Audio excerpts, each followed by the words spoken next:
Hello student, good morning to all of you. आज जो है बेटा मैं आपको 8th क्लास में कितनी डेट को यानी कि 2 नवंबर 2020 को क्लास 8 सब्जेक्ट आपका कौन सा है? हिंदी, कबीर की साखियाँ। ठीक है, तो इसमें जो है आज मैं कराऊंगी इसमें क्वेश्चन आंसर आपको।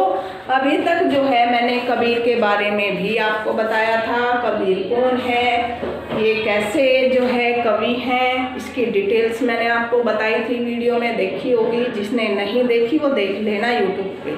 ठीक है, तो आज जो है इसके बाद मैंने आपको इनके कबीर के दोहे एक एक करके जो है समझाए थे, अच्छी तरह समझाए थे, और उसमें जो वर्ड मीनिंग जो कठिन शब्द आते हैं उनके बारे में भी मैंने आपको बताया था वीडियो में। ठीक है, तो आज यानी कि हम करवाएंगे इसमें क्वेश्चन आंसर कि इस लेसन में क्वेश्चन आंसर कौन कौन से हैं और कैसे मैं उनको समझाऊंगी, फिर आपने जो है वो फेयर करने हैं अपने आप। ठीक है, तो इसमें सबसे पहले थोड़ा सा मैं कबीर के बारे में जानकारी देना चाहूँगी कि कबीर कौन थे, क्योंकि आप जिन बच्चों ने वीडियो नहीं देखी है तो वो इसको समझ जाएंगे। ठीक है, तो कबीर जो है एक प्रमुख कवि के रूप में साहित्य में आए थे और ये ज़्यादा पढ़े लिखे नहीं थे, ना ही इनकी शिक्षा दीक्षा के और जो है इनके जीवन के इनकी माता पिता के बारे में इतनी जानकारी दी गई है। तो इन्होंने जो है अब साहित्य में जो है लिखी थी साखियाँ। एक शब्द आता है आपके सामने कि साखियाँ। साखियाँ क्या है? साखियाँ जो शब्द हैं इसको कहते हैं कि कबीरदास जी ने अपने जो जीवन में लिखा था। किसने? कबीरदास जी ने जो भी अपने जीवन में सामने उनके सामने जो भी घटना हुई थी, जो भी उनके सामने उन्होंने देखा था किसी के बारे में, तो उसके बारे में उन्होंने उसमें दर्शाया है। किसने? कबीरदास जी ने। तो कबीरदास जी का जन्म 1398 ईस्वी में हुआ था और जो है इनके जन्म के बारे में ज़्यादातर दर्शाया नहीं गया। साखियाँ यानी कि कबीरदास जी ये कहना चाहते हैं कि जो भी मैंने अपने दोहे लिखे हैं, दोहे पढ़े ना आपने, जो भी मैंने अपने दोहे लिखे हैं वो साक्षात रूप से पूर्ण रूप से जो है समाज के दायरे में उसका वर्णन देखा जाता है। लोग जो है उसका अपने जीवन में प्रयोग करते हैं, वो ही मैंने देखा हुआ हाल जो है अपने साखिया में दर्शाया है। तो इसमें जो है आपने पढ़ी होगी एक साखी कि देवत आवत गारी एक है, होत गारी अनेक। कि जिस प्रकार आपने देखा होगा गलियों में या घरों में लड़ाइयाँ होती है तो उसमें देखा होगा कि सामने से देने वाला जो होता है वो एक गाली देता है, अगर उसके सामने रहने वाला व्यक्ति चुप हो जाए तो वो एक गाली की एक ही रहेगी। तो जैसे मैंने इसमें बताया एक दोहा है आपका, गारी आवत एक है होत अनेक। तो इस तरीके से जैसे सामने वाला मैं जैसे किसी को गाली दे, तात्पर्य समझे इसका, तो अगर आप चुप रह जाते हो, मेरी एक गाली को सुनकर चुप रह जाते हो, तो वो गाली एक ही रहेगी नहीं रहेगी। अगर उधर से 4 तुमने दी मेरे को, 4 इधर से सामने से आई, फिर 4 के बदले मैं कितनी दूंगी? डबल, यानी कि 8 गाली। ऐसे होते होते लड़ाई जो होती है वो पूर्ण रूप ले लेती है, यानी कि पूरा रूप ले लेती है और वो 100 गालियाँ बन जाती है। अगर एक गाली आए तो एक की एक रहने दो और उसके बदले ना दे, चुप रह जाए, तो वो गाली एक ही रह जाएगी। ठीक है, तो इसके बदले क्या होता है, यानी कि एक गाली के बदले कितनी गालियाँ हो जाती है? 100 गालियाँ हो जाती है। क्लियर? ये है ना बात? आपने देखी होगी, बाहर गलियों में देखा होगा लड़ाई झगड़े में किसी के साथ, तो उधर से वो बोलते हैं, उधर से वो बोलते हैं, तो इस तरीके से एक लड़ाई का जो है पूर्ण रूप ले लेती है। तो इसमें और बोलो कोई भी एक वो बोल दो तो उसका मैं बताऊंगी कैसे। कोई भी एक दोहा बोलो। ये हर्ष बोलिए एक दोहा, मैं आपको उसका अर्थ बताऊंगी कि जो कबीर है उन्होंने साक्षात जीवन जो साक्षात देखा है, उन्होंने जो पूर्ण रूप से देखा है उसका ही वर्णन किया है। कबीर घास ना नीरिए तो पाऊं, जो पाऊं तली होए, उड़ी पड़े जब आँखी में खरी दुल्हचा होए। तो कबीर दास जी ने ये दोहा कहा है कि जो पाँव के नीचे घास आती है, आपने भी देखा होगा जब हम किसी मैदान में जाते हैं या कहीं भी जाते हैं, घास आती है, पैरों के नीचे घास आती है। तो कबीर दास जी ने क्या कहा उस घास को कि उसको मामूली वस्तु ना समझिए, जो घास है उसको जो है मामूली वस्तु या तुच्छ वस्तु समझकर जो है उसकी निंदा ना करिएगा। किसकी? घास की निंदा। कि जो पैरों के नीचे हम चिकलते हैं उसको या उसके ऊपर चलते हैं, उसकी हमें कभी भी निंदा नहीं करनी चाहिए, क्योंकि जब किसी कारण से हवा आ जाती है और वो ही एक घास का तिनका उड़कर, आपने 7th में पढ़ा होगा कि उसकी आंख में वो तिनका गिर जाता है, नहीं 8वीं क्लास में, 8 में ही है। तो लेखक की आंख में जो तिनका गिर जाता है तो वो तिनका कितना दर्द करता है। तो कबीर दास जी का कहने का मतलब ये है कि कोई मामूली वस्तु ना समझिए, किसी को भी मामूली व्यक्ति ना समझिए, वो किस टाइम किस समय आपको क्या दे सकता है? दुख दे सकता है। ठीक उसी प्रकार घास की निंदा करने से जो है कभी भी हमारी आंख में घास का तिनका उड़कर आ सकता है, जो कि हमें एक बहुत बड़ा दुख दे सकता है। आंख को वो जख्म कर देता है, लाल हो जाती है, रगड़ते रहते हैं बच्चे या बड़े तो वो लाल हो जाती है। नहीं बात क्लियर? अगर आंख में कोई तिनका या कोई ऐसी चीज गिर जाती है तो उसको आंखों को रगड़ते रहते हैं और वो आंख पूरा दर्द रूप ग्रहण कर लेती है। अगर कोई और एक ऐसा प्यारा हो जो तुम्हें नहीं समझ आया तो वो बोल सकते हो आप मुझे, नाम लो प्यारे का तो मैं आपको बताऊंगी।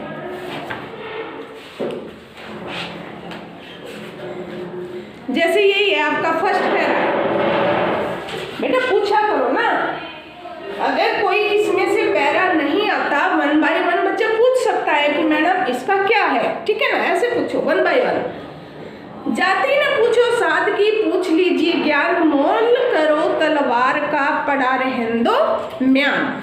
इसमें कहा है तलवार, तलवार नहीं होती तलवार, तलवार मीन्स तलवार। जाति ने पूछो साध, साध मतलब किसी भी व्यक्ति की, साध कोई भी साधु भी हो सकता है, एक व्यक्ति भी हो सकता है, कि हमें जो है किसी की भी जाति नहीं पूछनी चाहिए।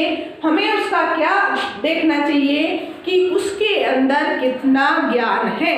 हमें कभी भी जाति पाति पर नहीं जाना चाहिए। कई बार क्या होता है, कई बच्चे जो है कि किसी और बच्चों से अपने साथ बैठाने में भी परेशानी मानते हैं, तो हमेशा जो है हमें उस बच्चे की जाति या रंग रूप को नहीं देखना चाहिए। हमें क्या देखना चाहिए कि इसमें जो है कितना ज्ञान है, हमें जो है उस पर ध्यान देना चाहिए। जाति न पूछो सादगी पूछ लीजिए ज्ञान, कि हमेशा जो है उसके ज्ञान के बारे में जानिए, उसकी जाति पाति रंग रूप के बारे में ना जानिए।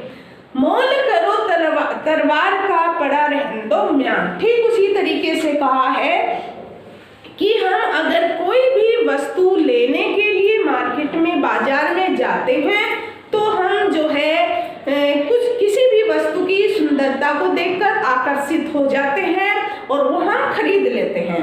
यानी कि उसका ऊपर के कवर का या ऊपर की कढ़ाई वढ़ाई देखकर जो है हम आकर्षित हो जाते हैं और उस चीज को जो है हम खरीद लेते हैं। जो कि मान लिया एक आपने चुन्नी ही खरीदी है, उस पर पूरी तरीके से कढ़ाई है, लेकिन उसका कपड़ा इतना मामूली सा है जो कि ज़्यादा चलने वाला नहीं है। हमें जो है हमेशा कपड़े पर ध्यान देना चाहिए, हमें उस वस्तु के गुण के बारे में देखना चाहिए कि ये कितना चल सकता है, कपड़ा कौन सा है, अच्छा है या नहीं। ठीक उसी तरीके से जब हम बाजार में जाते हैं तलवार खरीदने के लिए तो उसकी म्यान मीन्स उसका जो कवर होता है ऊपर का, उसको देखकर आकर्षित हो जाते हैं, उसकी धार को नहीं देखते हैं जो कि काम आने वाली है।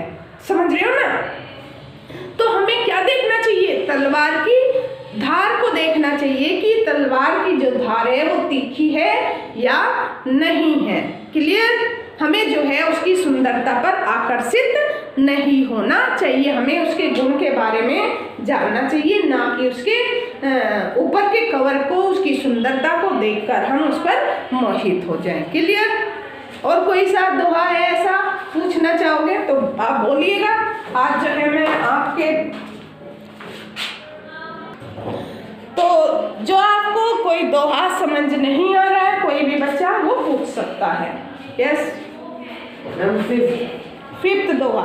यस, जग में बैरी कोई नहीं जो मन शीतल होए, या आपा को डारी डारी डारी मीन्स डाल दे दया करे सब कोई।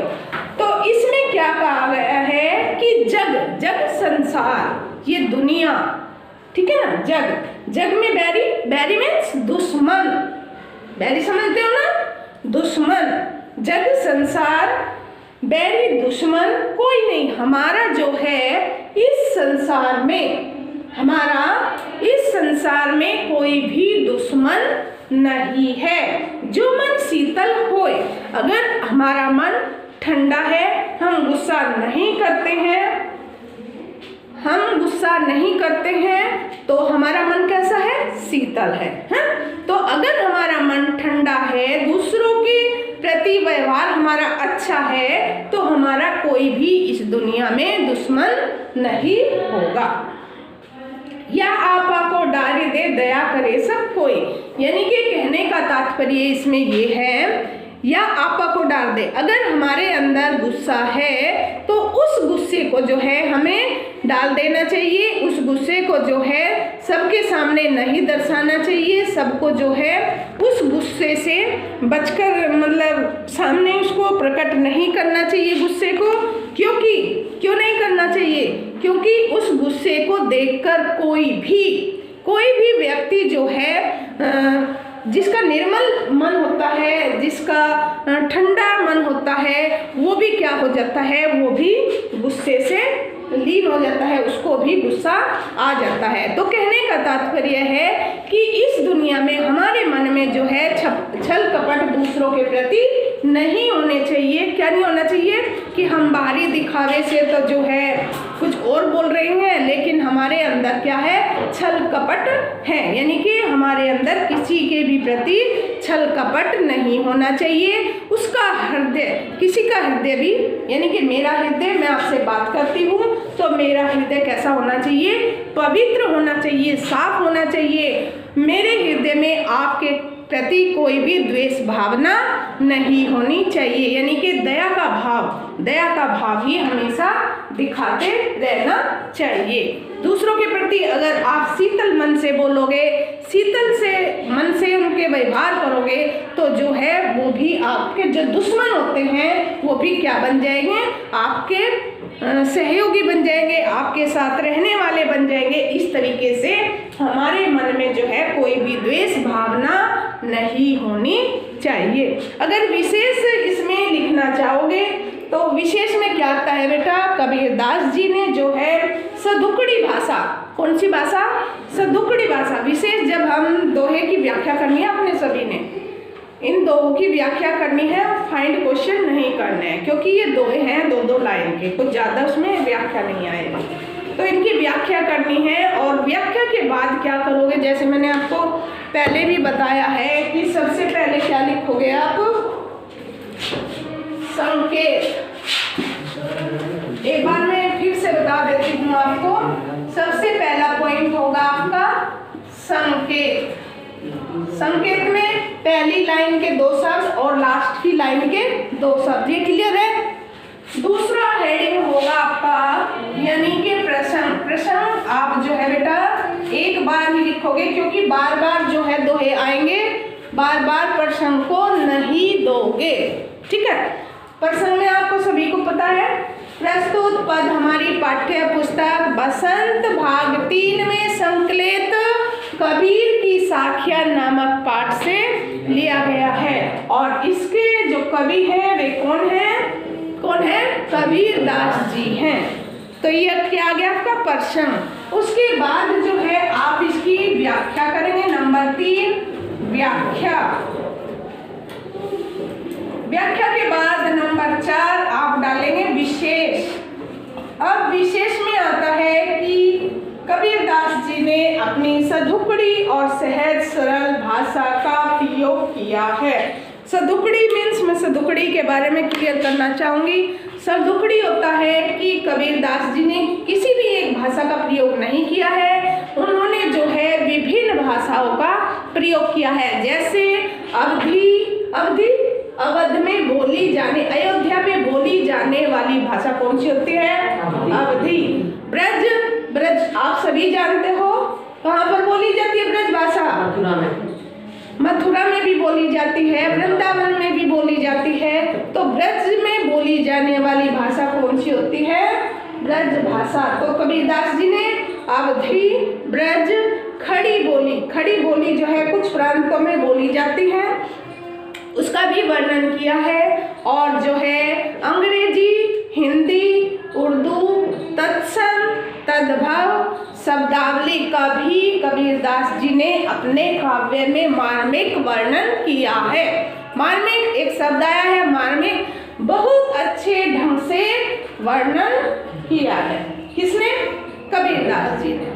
तो ये बताया मैंने कबीरदास जी के बारे में। तो ठीक है, तो विशेष में जो भी आपका दोहा आए उसमें ये विशेष यानी कि सधुकड़ी एक शब्द और इसको बोल सकते हैं हम क्या कि जो है कबीरदास जी ने अपने साहित्य में जो है पंचमेल खिचड़ी, किसका? पंचमेल खिचड़ी का जो है प्रयोग किया है। पंचमेल खिचड़ी किसको कहा गया है? कबीरदास की भाषा को ही पंचमेल खिचड़ी कहा गया है। पंचमेल खिचड़ी से तात्पर्य कि जब हम घर में, आपने देखा होगा मम्मी जब खिचड़ी तैयार करती है तो उसमें जो है खिचड़ी में विभिन्न प्रकार की सब्जियां, दालें आदि मिलाकर जो है एक खिचड़ी का रूप देते हैं। ठीक उसी तरीके से कबीरदास जी ने भी जो है अपने साहित्य में, अपने पद्य में जो है, अपने काव्य में भिन्न भिन्न प्रकार की भाषाओं का प्रयोग करके अपने काव्य को रूप दिया है। तो उसको भाषा को क्या रूप हो गया? यानी कि पंचमेल खिचड़ी। क्लियर?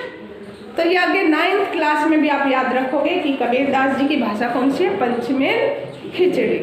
ठीक है, तो इसमें जो है ये इसमें करना है। ये तुम्हारे 4 टॉपिक मैंने बताया था 1 by 1 हर दोहे के साथ, लेकिन हर दोहे के साथ आप प्रश्न को नहीं दोगे।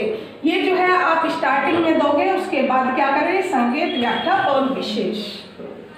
संकेत, व्याख्या और विशेष। क्लियर? और कोई सा ऐसा दोहा है जो तुम्हें नहीं समझ आ रहा तो पूछ सकते हो। 3rd दोहा बोल सकते हो कि मैडम 3rd दोहा।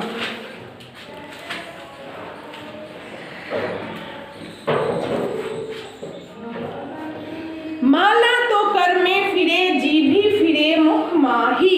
बहुत अच्छा दोहा है और आपने अपनी आंखों से ये घरों में या अपने रिश्तेदारी में भी देखा होगा। ठीक है, क्या देखा होगा? माला तो कर में फिरे। माला होती है ना, जो भगवान का नाम लेने वाली माला, जपने वाली माला होती है, तुलसी की माला होती, चंदन की माला होती, भिन्न भिन्न प्रकार की मालाएं होती है जिनको कुछ घरों में बुजुर्ग या औरतें जो हैं जपती है। आदमी तो मैंने बहुत ही कम देखे हैं कि माला को कोई जपता हो। ठीक है, माला तो कर में फिरे। कर हाथ, कर किसको कहा है? हाथ में। जब आपने देखा होगा जब हम माला को जपते हैं, ऐसे करके जपते हैं तो हमारा ध्यान भटकता रहता है ऐसे ऐसे। ठीक है, कैसे? कोई आंखें बंद करके तो मैंने देखा नहीं होगा, अगर बंद कर भी ली उसने आंखें, जरा सी कोई आवाज इधर से या उधर से आई तो उसकी आंखें एकदम तुरंत खुल जाती है। और उस आवाज को सुनकर वो कर में मतलब हाथ में माला फेरने वाला व्यक्ति या स्त्री कोई भी हो सकता है उसमें, तो वो तुरंत उस आवाज को देखते ही मुंह से आवाज निकालेगी कि क्या कर दिया। देखा ये देखा नहीं देखा है? तो क्या होता है कि माला तो कर में फिरे, जीभी किसको कहा है? जीभ को। फिरे मुख माही, और जो हमारी जीभ होती है ये किस में घूमती है? मुंह में। मुख माही, मुख के बीच में घूमती है, मुख के अंदर घूमती है। क्लियर? पहली लाइन, माला तो कर में फिरे, माला जो फेरते हैं, माला को जो रटते हैं वो किस में फेरते हैं? हाथ में फेरते हैं। और जो जीभ होती है वो मुख के अंदर, जैसे ओम नमः शिवाय, ओम नमः शिवाय मन में बोलो या कैसे बोलो, जीभ तो उठती है ना, तो वो जीभ कैसे फिर रही है? मुख में राउंड ले रही है, हमारे मुख के अंदर, जैसे मैं बोल नहीं रही। तो ऐसे आवाज भी, मतलब हम चुपचाप भी उस माला को अपनी जीभ से बोल बोल के ऐसे उसको कर सकते हैं।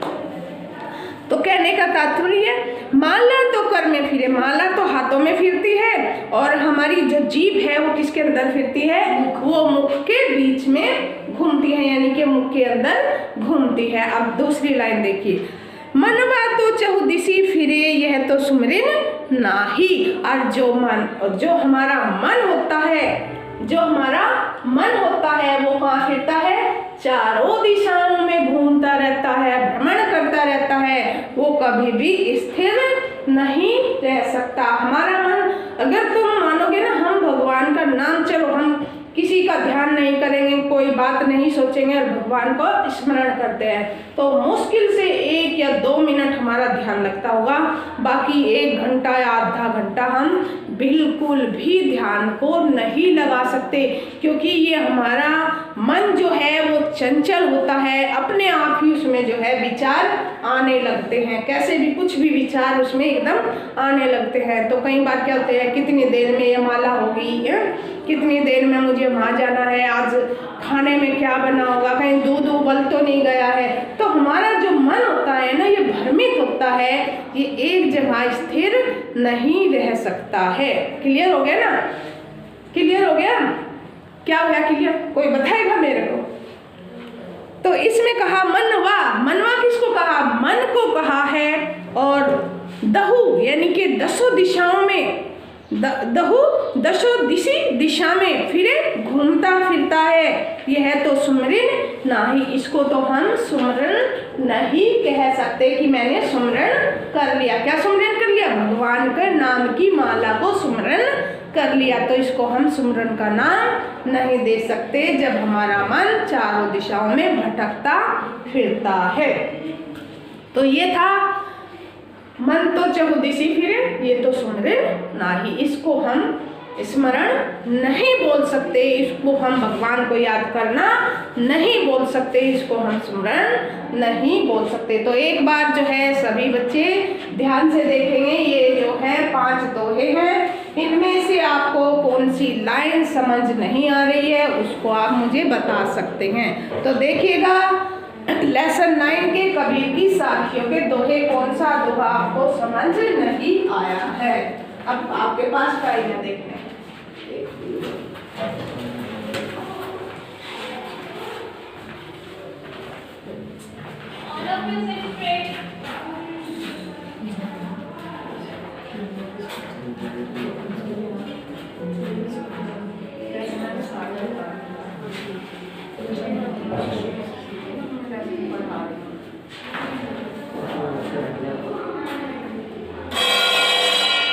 तो बेटा आज जो है मैंने आपके जो पॉइंट थे, जो आपको प्रॉब्लम थी जिन दोहों में, वो मैंने आपको क्लियर किए हैं। ठीक है, आप अब जो है सभी के क्लियर हो गए होंगे।